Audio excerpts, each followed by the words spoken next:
선지자 아모스의 책입니다. 아모스는 목자이며 뽕나무 기르는 사람이었고 북이스라엘과 남유다 사이의 국경 근처에 살았습니다. 약 150년 전 북이스라엘은 독립했고 아모스 당시에 여로보암 2세가 다스리고 있었습니다. 여로보암 2세는 성공적인 군사 지도자였죠. 그는 많은 전투에서 이겨 이스라엘 영토를 넓혔고 엄청난 부를 형성합니다. 그러나 예언자들의 눈에 여로보암 2세는 최악의 왕 중 하나였습니다.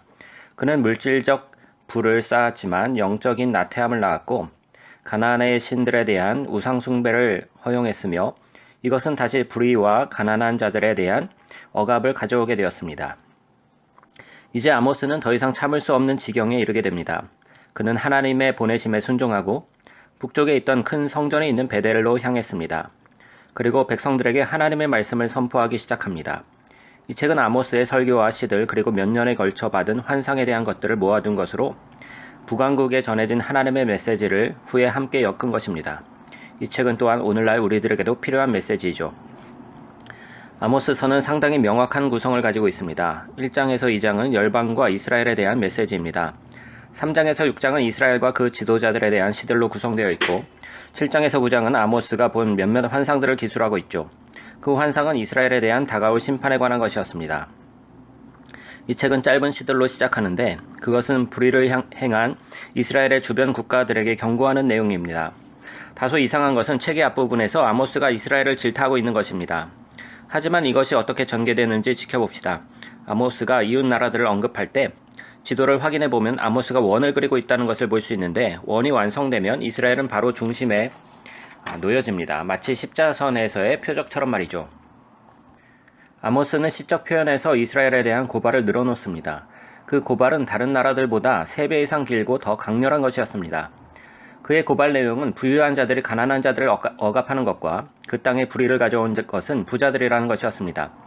특별히 부자들은 빚이 많은 가난한 자들을 노예로 팔았고 가난한 자들은 어떤 법정 대리인도 얻을 수 없었습니다.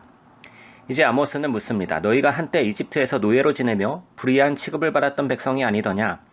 너희가 억압과 노예 생활로부터 구원받은 백성이 아니더냐? 그러나 파티는 끝났고 하나님은 더 이상 참지 않으신다 라고 아모스는 말합니다. 그 이유는 다음 앞부분에 나타납니다. 하나님은 내가 모든 민족들 가운데 너 이스라엘을 선택했다라고 말씀하십니다. 이 부분은 창세기 12장에 대한 암시입니다.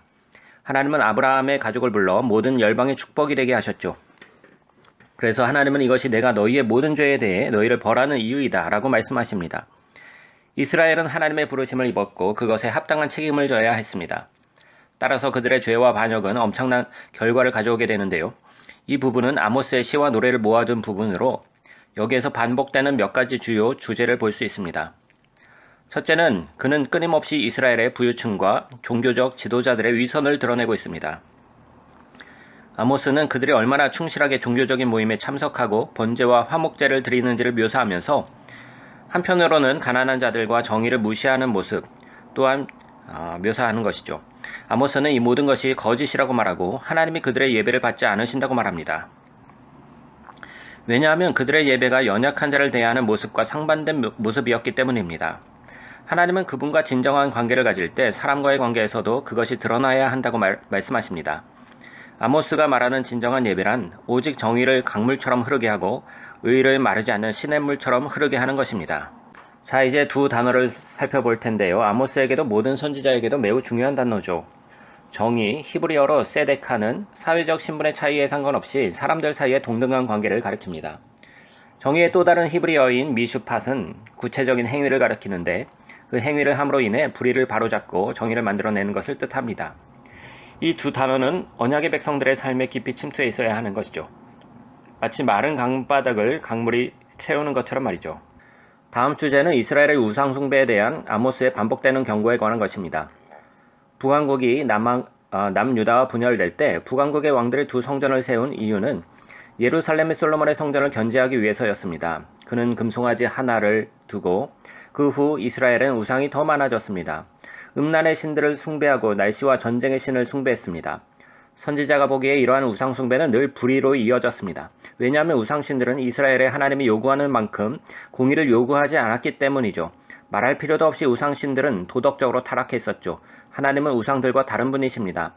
하나님은 이제 이렇게 말씀하십니다. 나를 찾으라. 그러면 살 것이다. 그리고 바로 직후에 이스라엘에게 말합니다. 악한 일을 버리고 선한 일을 구하라. 그러면 너희가 살 것이다.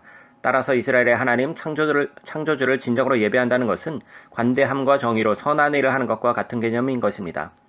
마지막 주제는 이스라엘과 왕들이 아모스와 다른 선지자들의 메시지를 듣지 않았기 때문에 하나님께서 여호와의 날을 허락하실 것에 관한 것입니다. 이것은 이스라엘에 대한 끔찍한 심판을 의미하죠. 아모스는 구체적으로 강력한 나라가 와서 그들의 도시를 정복하고 훼손하고 백성들을 그 땅에서 추방할 것이라고 예언합니다.